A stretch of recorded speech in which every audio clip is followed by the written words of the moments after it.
So I'm a kid from the Vancouver area. I grew up in Burnaby, British Columbia.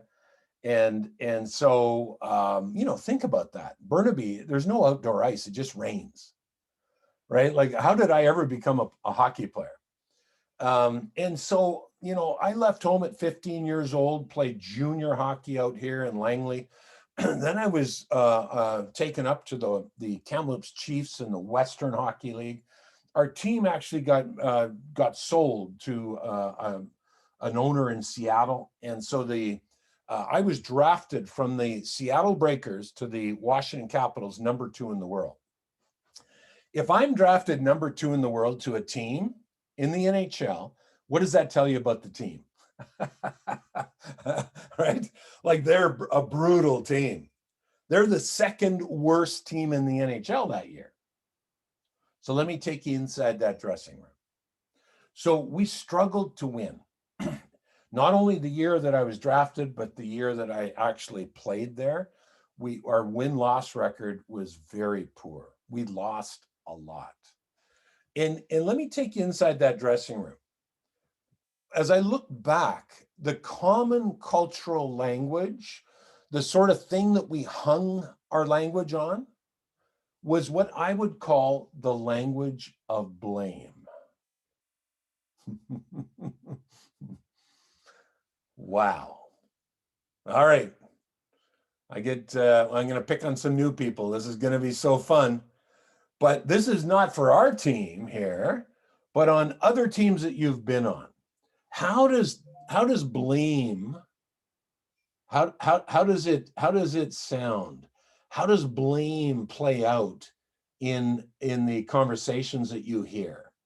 How does the language of blame show up? Fire away. So Matthias, I get to pick on you, buddy.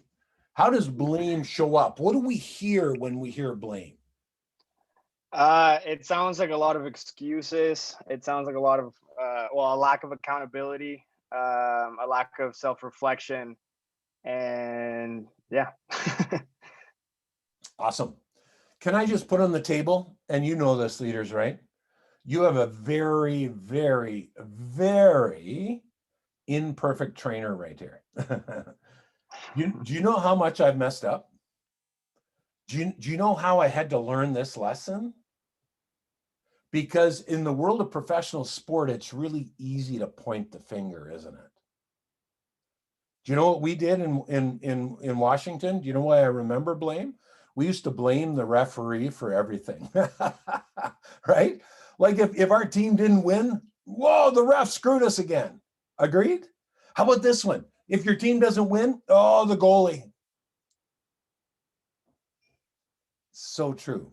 And you know what we hear in business? You're going to love this. Wasn't me, that's accounting. Right? Wasn't me, that's operations.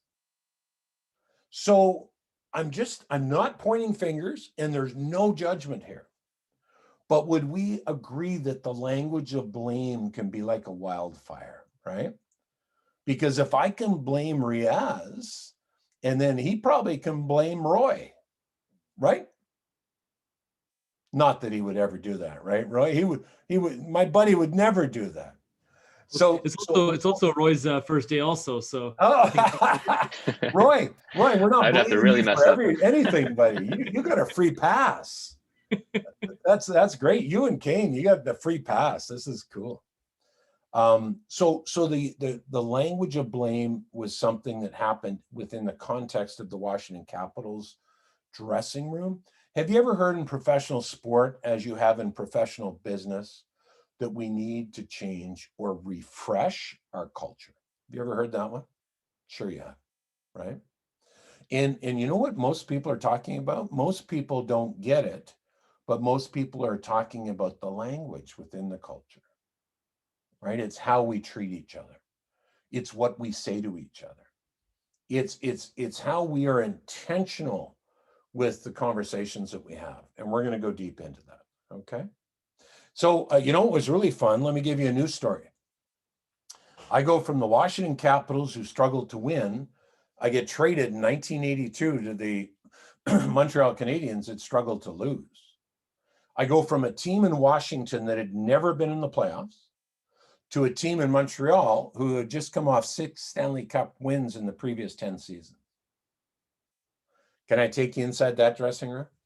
Now, let me just put on the table that we were not a perfect dressing room. We are not perfect people.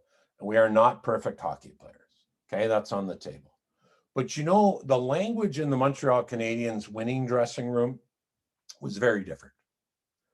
And I had to learn it. Think about me. I'm coming from Washington to Montreal. I had to learn this language. And the language sounded much more like this: no excuses. Do you feel it? All right, Roy, your first day here, buddy. Your buddy Riaz told me to pick on you. What, Roy, when you hear no excuses language, how does it show up? What do you hear in a conversation? It feels like, you're taking responsibility Love for that. something, and then because an excuse basically is just deflecting. Yes. And deflecting is a great way to score a goal in hockey, but it's not a great way to have a strong culture, is it? When I can deflect, that wasn't my fault. That was Riaz. Mm-hmm. So totally love that. Erica, what else comes to mind when we hear a no excuses sort of language and it shows up in conversation? What are some of the things you hear, Erica? Like taking responsibility, and like there's a path or like an intention to like make things better. Love it. Thank you. That's really well put, Erica. Thank you. So, so we're moving forward now. Can we also put on the table, just because we're starting to get to know each other, we're going to mess up. I'm going to talk to you a lot about my mess ups. To be one of the top 700 players in the world, do you know how much I failed? Do you know how much I risked? Right? You guys are a young entrepreneurial company. Do you know what's on the table for you all the time? Risk. Right? That's what you are. Agreed? And you're loving it. And you love this stuff because you get to risk some things. So this idea of no excuses was powerful. Can I give you just one more illustration? We're going to move here. So with the Washington Capitals, I'll give you that visual. This might surprise you, but I played just over 1,000 games in the NHL, and I played a lot of those games as a centerman. And if you don't like hockey or you don't like sports, no problem, because this is about as much hockey as we're going to do, right? But I played as a centerman, and so that means I took a bunch of faceoffs. Now, what might surprise you, you might not know this, but at the NHL level, sometimes the referees or the linesmen, they don't drop the puck right.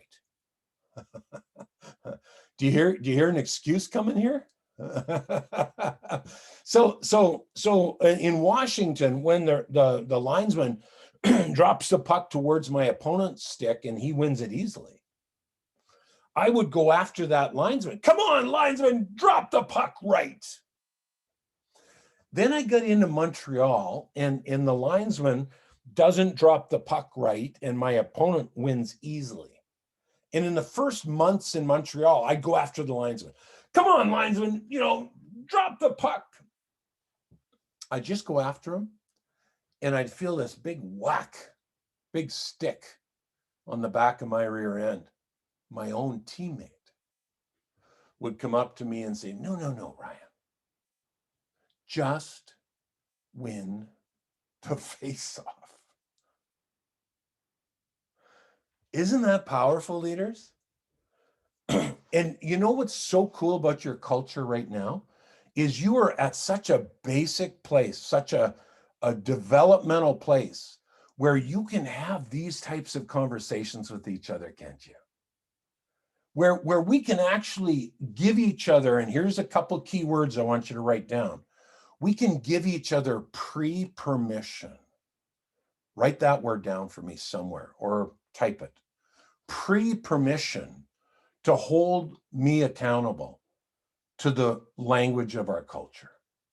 Number two is, and we're going to go deep on this one in the future, write down these two words also, is that we can give each other emotional permission to actually be our best and to hold each other accountable for what we are going to agree on as cultural language. Okay? Powerful, powerful. And here's what I learned. I'm just an old hockey player that has learned a lot of lessons. See the gray hair? Here's what I learned.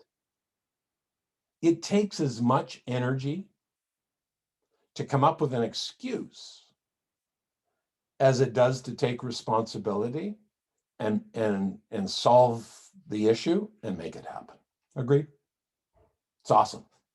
So I love your answers, and thank you, team, for your input there. So then I got moved to the let me talk to you a little bit about Guy Lafleur. Some of you are so young, you need to Google Guy Lafleur. Okay. Now, Guy was a great hockey player when I got traded to Montreal, and he was my roommate for a while. And you know what I learned from Guy? Professional sport can really have a cool influence on what I call professional business. Because you and I can come to work, or we can come to win. Agreed?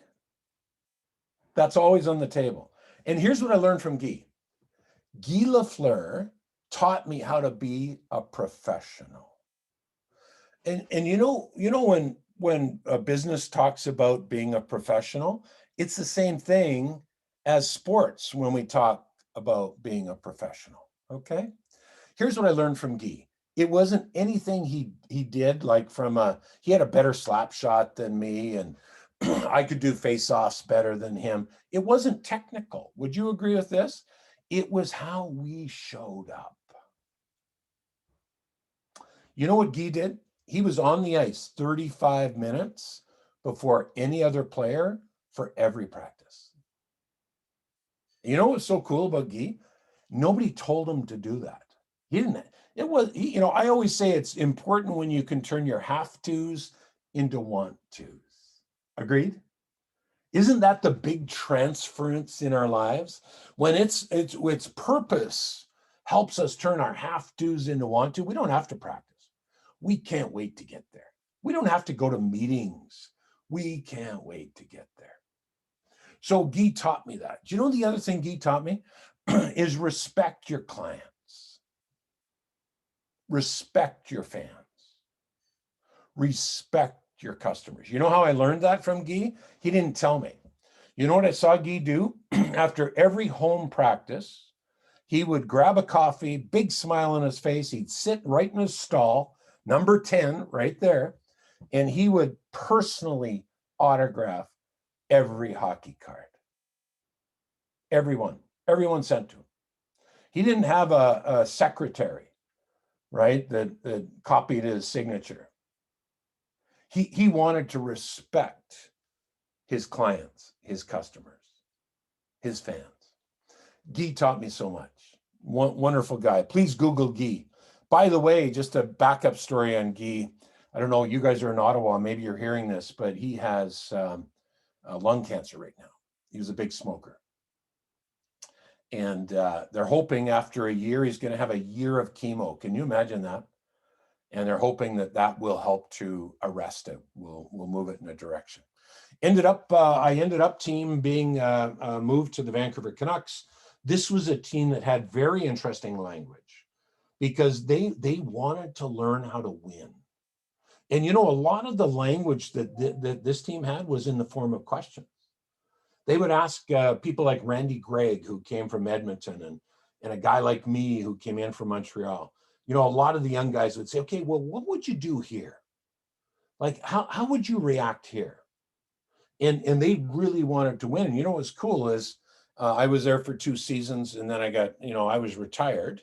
And then that team went on to play in the Stanley Cup final against New York and lost to the Rangers.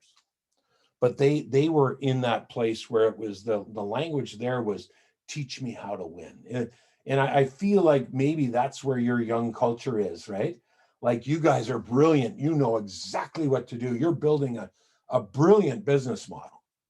And it's really just tinkering with the edges, isn't it? It's growing the culture you want instead of ending up with the culture you get. Okay. Awesome. So what other things can we talk about from a words point of view, a language point of view?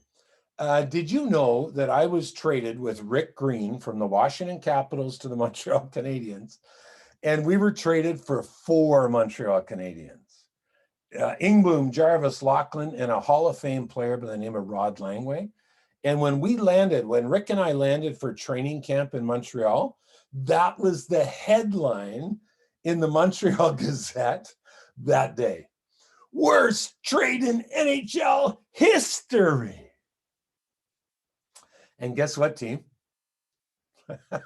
I was the worst part. You know, would we agree, leaders? Words count.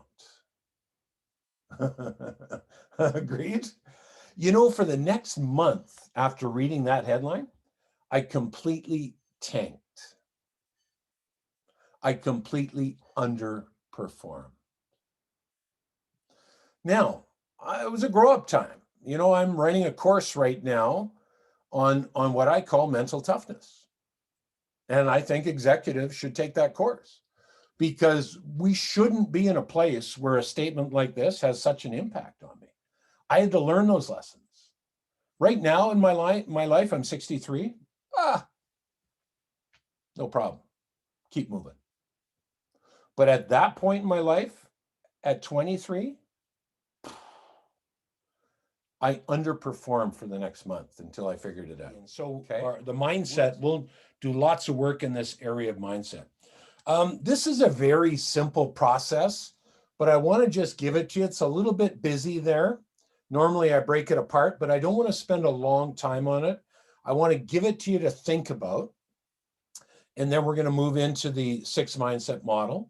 So if you look over here on the far side, game 1, we look at fan at the bottom, and we have, you know, sort of this metric, 1 at the bottom, 10 at the top. And we look at a fan at the bottom and a player at the top. I'm not down on fans. Fans paid my salary for a long time. But let's be honest with each other. Would we agree that fans are much different than players? Fans come for a different reason. Fans come through a different door. Fans have different expectations. And fans are committed at a different level. Agreed? So here's the point. At times, and I can share this openly with you, at times in my life, I was and I am a fan. You and I can't be 100% committed to every part of our life. Sometimes I just show up and I'm looking for a good experience. So I'm a fan. But would we agree that this idea of coming to work or coming to win? I think that's a powerful differentiator. And I think that's about leadership, and that's about culture, and that's about personal high commitment. Okay. So you can see belief system mindset, you know, how do we prepare? How do we show up? And I just want to lay that out there. Then over on this side, so if you think about going from sort of this idea of east-west, every single person I've ever talked to about this, even if they don't like sports, really understands what it means to play soft.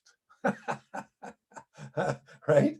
So let's have some fun with this. I'm not picking on anybody. Everybody jump in.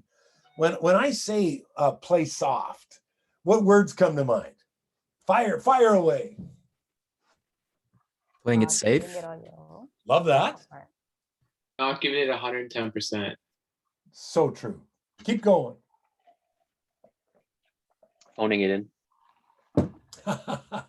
Yeah, so true. That's you were going to say something there. I think I didn't quite hear. Yeah, no, I was just saying not giving it your all, which someone said. So yeah. Good. It's good, Vasvi. Thank you for that. So, you know what's fun about playing soft? I mean, sometimes in our lives, you know, it's going to happen. I'm not against fans and I'm not against playing soft because, you know, there's a time on a Saturday morning reading the newspaper where we've got to just sort of, you know, chill out and have some fun and whatever. Okay.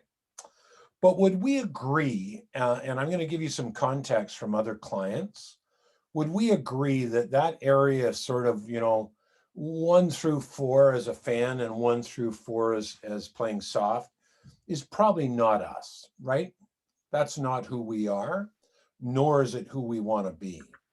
And yet, I'm going to share with you some examples where I can't believe I'm saying this, but where Ryan Walter as a professional athlete was actually a 3-3. Okay. Here's what I want to say, leaders.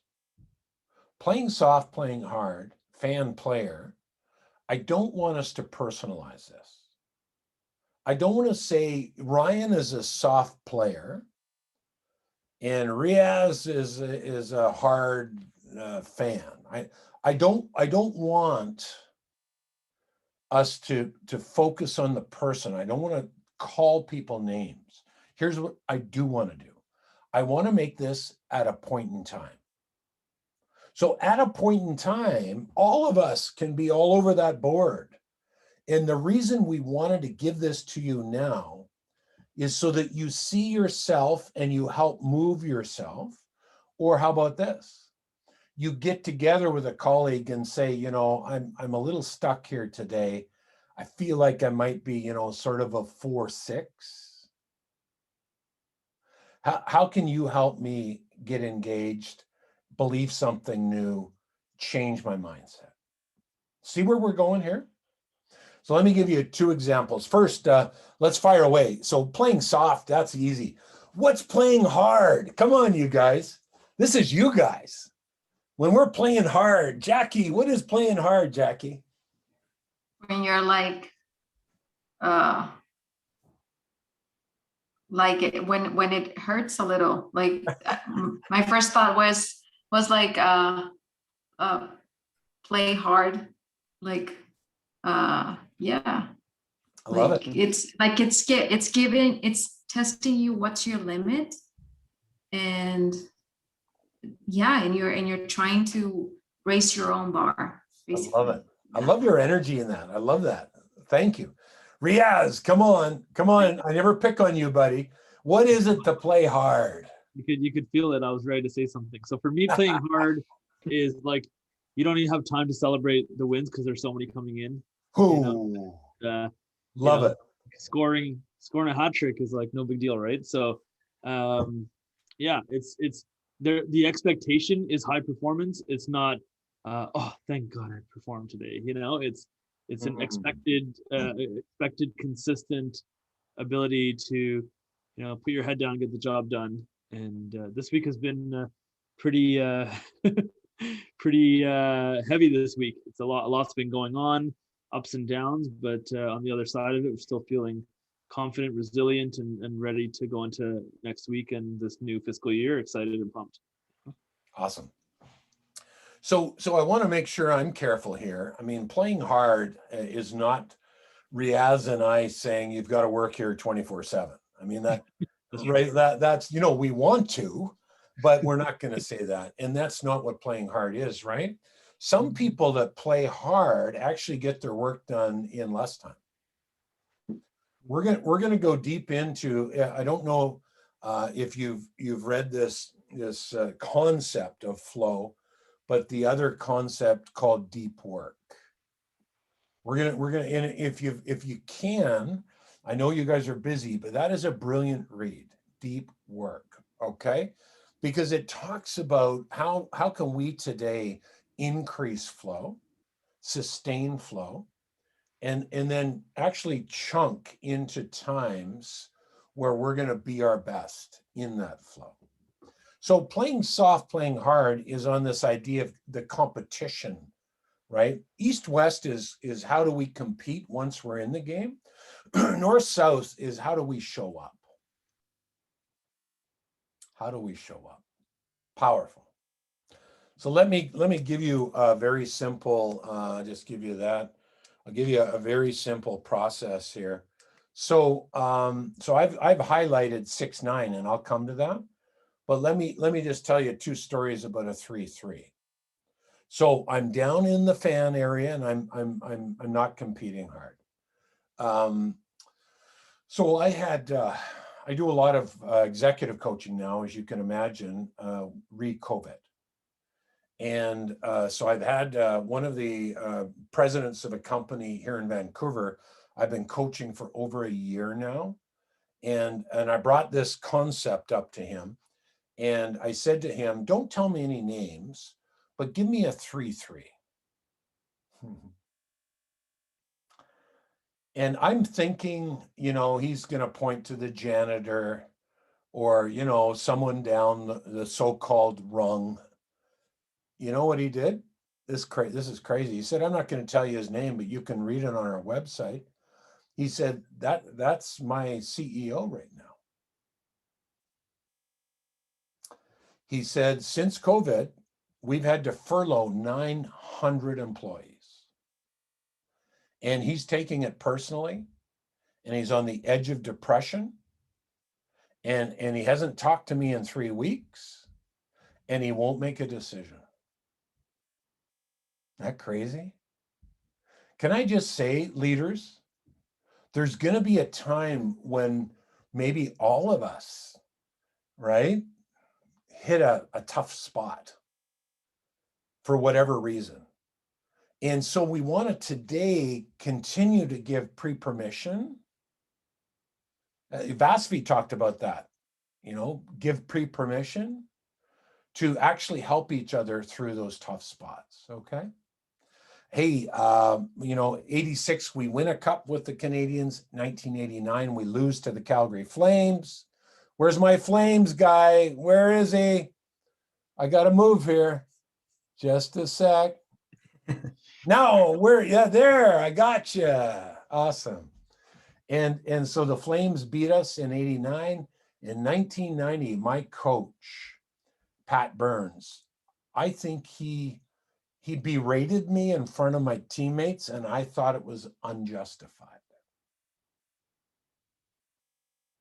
In that moment, for a little bit of time, you know what my philosophy of my heart was then?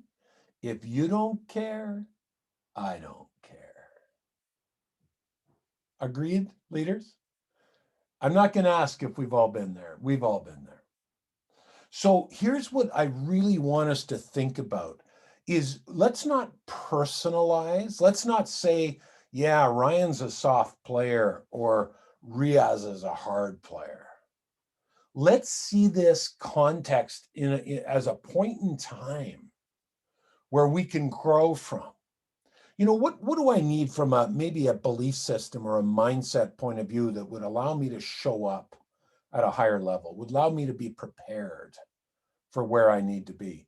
Or from a competition point of view, once I'm in the chair, right, how's my intensity?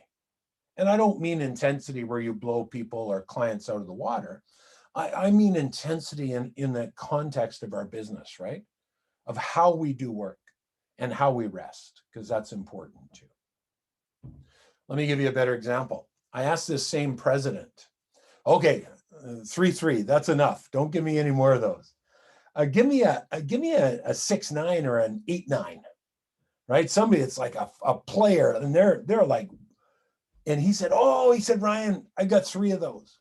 He said, my 3 direct reports have never been better, right? They're on their game. They're fully engaged, right? Independent of COVID and of firing 900 employees, they are the best I've ever seen them. Isn't that cool? So the reason we brought you this today is just, again, let's just think through the language together a little bit, okay? And we'll go deeper in this in the context of next training. But what I want to do now is I want to jump right in to this idea of a couple of thoughts on belief system And then we're going to jump into one little piece of neuroscience. And then we're going right into the thinking tendencies model, to our 6 mindset model. It is interesting. I liked Stan Beecham. So I'm just going to read this for you. What you believe about yourself and your world is the primary determinant of what you do and how you do it. That's a crazy thought, isn't it, team? But would you agree that that very much connects to language? It's the language that we talk about ourselves and talk to ourselves. And I'm not saying that we have to go, oh, Ryan, you're great, you're great, you're great, you're great. That's not the goal here. But would we agree that it's important that we are intentional around what we think and around what we believe? Agreed? On the table. Here's an interesting one. For 8 out of 10 people, self-image is the key driver of high performance.